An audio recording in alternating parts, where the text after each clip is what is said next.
Hello everyone, নিয়ে হাজির হয়ে গেলাম অল্প সময় আম আর দুধ দিয়ে একটি মজাদার পুডিংয়ের ভিডিও নিয়ে।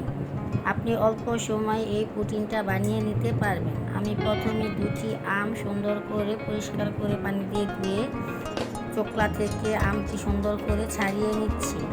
সুন্দর করে ভালো করে দুটি আম ছাড়িয়ে নিয়ে একটি ব্লেন্ডারে দিয়ে পরিমাণ মতো পানি দিয়ে আমি ব্লেন্ড করে নিলাম। নেওয়ার পর একটি কড়াইতে ঢেলে দিয়ে দিলাম। কড়াইতে দিয়ে দেওয়ার পর আমি পরিমাণ মতো পানি দিয়ে তারপর 2 চামচের মতো আগার পাউডার দিয়ে ভালো করে মিক্স করে নিলাম। এমনভাবে মিক্স করবেন যাতে আগার পাউডারটা না দেখা যায়। তারপর পরিমাণ মতো চিনি দিয়ে আবারও ভালো করে মিক্স করে নিলাম। মিক্স করে নিয়ে তারপর চুলাতে বসিয়ে দিলাম। চুলাতে বসিয়ে দিয়ে মিডিয়াম আছে আমি 10 থেকে 15 মিনিট ভালো করে আমটা জাল করে নিলাম। জাল করে নেওয়ার পর আমি কড়াইটা নামিয়ে নিয়ে একটি সার্ভিং ট্রেতে ঢেলে দিলাম। তারপর সার্ভিং ট্রেতে ঢেলে দিয়ে আমি 10 মিনিটের জন্য বাইরে রেখে দিলাম। তারপর চুলাতে একটি কড়াই বসিয়ে দিলাম। দিয়ে আধা কেজি দুধ দিয়ে দিলাম। দেওয়ার পর আমি 2 চামচের মতো আগার পাউডার দিয়ে দিলাম। দিয়ে ভালো করে মিশিয়ে দিলাম। তারপর পরিমাণ মতো চিনি দিয়ে ভালো করে মিক্স করে তারপর আমি চুলাটা জ্বালিয়ে দিলাম।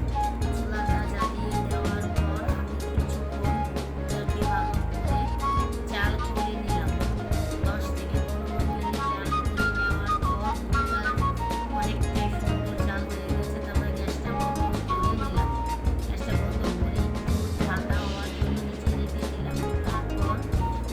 তারপর বাইরে রাখা আমি আমের জেলিটা পিস সুন্দর করে কেটে নিলাম। দেখো কতটা সুন্দর আর জেলির মতো হয়ে গেছে। যেই পাত্রে আমি পুডিংটা বানাবো ওই পাত্রে আমের জেলিগুলো রেখে দিলাম। রেখে তারপর জাল করা দুধটা আমি ওই পাত্রে ঢেলে দিলাম। ঢেলে দিয়ে ভালো করে সেট করে দিলাম। সেট করে দেওয়ার পর কিছুক্ষণ আমি নর্মালভাবে রেখে দিলাম। রেখে দেওয়ার পর আমি 10 থেকে 15 মিনিট ডিপে রেখে দিলাম। ডিপে রেখে দিয়ে 20 মিনিট ডিপে রাখার পর আমি একটি ছুরি দিয়ে সাইডগুলো ছাড়িয়ে নিলাম।